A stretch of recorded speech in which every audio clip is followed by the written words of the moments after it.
Air India, एक नाम जो सिर्फ एक एयरलाइन नहीं बल्कि भारत की पहचान, गरिमा और उड़ान का प्रतीक रहा है।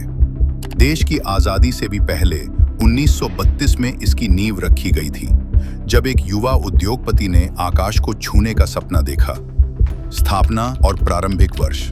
एयर इंडिया की शुरुआत 15 अक्टूबर 1932 को हुई, जब JRD टाटा ने टाटा एयरलाइंस नामक एक निजी विमान सेवा शुरू की। पहली उड़ान कराची से बंबई, अब मुंबई तक थी, जहां उन्होंने खुद विमान उड़ाया और एक ऐतिहासिक यात्रा की नींव रखी।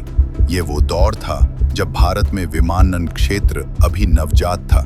राष्ट्रीयकरण और नया नाम। 1953 में भारत सरकार ने टाटा एयरलाइंस का राष्ट्रीयकरण किया और इसे नया नाम मिला, एयर इंडिया।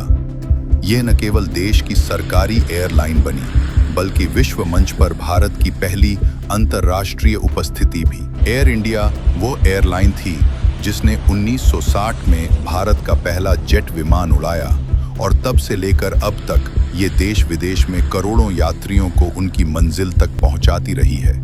एयर इंडिया का महाराजा करेब लोगो, जो झुके हुए सिर और बड़ी मुस्कान के साथ मेहमानों का स्वागत करता था, भारत की मेहमान नवाजी और सांस्कृतिक विरासत का प्रतीक बन गया।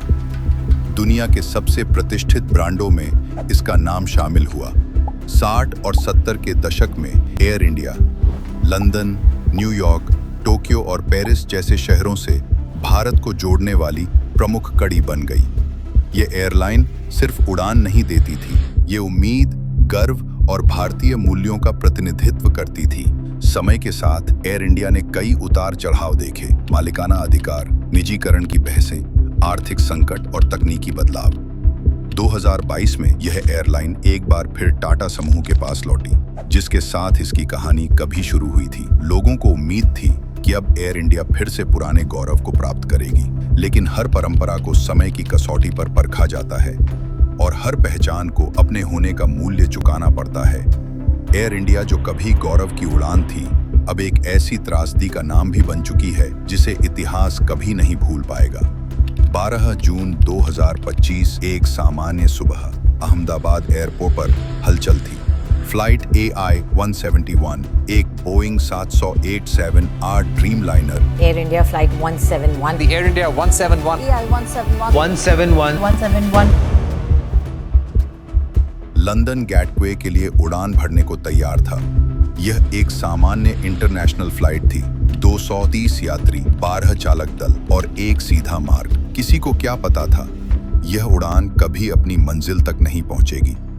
सुबह 8:42 पर विमान ने रनवे से उड़ान भरी। टेक ऑफ के मात्र कुछ क्षणों बाद पायलटों ने इंजन में अनियमितता की सूचना दी। मेडे, मेडे, मेडे, थ्रस्ट नहीं मिल रहा, पावर कम हो रही है, प्लेन उठ नहीं रहा, नहीं बचेंगे। दोनों इंजन एक एक कर बंद हो गए और नियंत्रण पूरी तरह से खत्म हो गया। रैट सिस्टम सक्रिय हुआ, लेकिन तब तक बहुत देर हो चुकी थी। दुर्घटना का स्थान मेडिकल कॉलेज हॉस्टल। विमान तेजी से नीचे गिरता गया और फिर वो अहमदाबाद के BJ मेडिकल कॉलेज के छात्रावास भवन से टकरा गया। टक्कर इतनी भीषण थी कि पूरा ढांचा ढह गया और आग की लपटें चारों तरफ फैल गईं। धुआं और एक ऐसा मौन जिसे शब्द भी बयां नहीं कर सकते।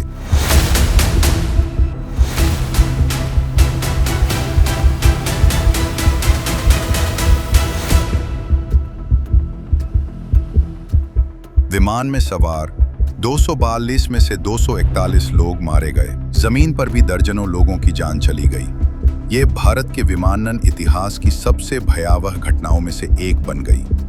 और फिर एक आश्चर्यजनक मोड़। इस विनाश के बीच से एक आवाज आई, मैं जिंदा हूं। ये थे विश्वेश कुमार रमेश, एक ब्रिटिश नागरिक जो पीछे की पंक्ति में बैठे थे और किसी चमत्कार से बच गए। ब्लैक बॉक्स और प्रारंभिक रिपोर्ट। ब्लैक बॉक्स डेटा से पता चला कि टेक्निकल फॉल्ट केवल संयोग नहीं था, बल्कि रखरखाव की एक बड़ी चूक और संभावित सुरक्षा नियमों की अनदेखी का परिणाम था।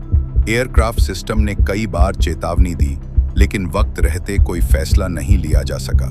एयर इंडिया के भविष्य पर सवाल उठने लगे और सबसे ज्यादा उन परिवारों पर क्या बीती जिन्होंने अपने अपनों को सिर्फ खबरों में खो दिया। कभी जो एयरलाइन गर्व की उड़ान थी, वो अब एक ऐसा नाम भी है जिससे 270 से अधिक परिवारों का जीवन जुड़ा है, कुछ यादों के साथ, कुछ तस्वीरों के साथ। ये कहानी एक चेतावनी है कि टेक्नोलॉजी से ज्यादा जरूरी है जिम्मेदारी, और हर उड़ान के पीछे होता है भरोसा जिसे कभी टूटना नहीं चाहिए। In memory of the 270 lives lost on Air India AI-171 Parwa जून 2025, ये केवल एक हादसा नहीं, एक सबक था जिसे हमें कभी नहीं भूलना चाहिए।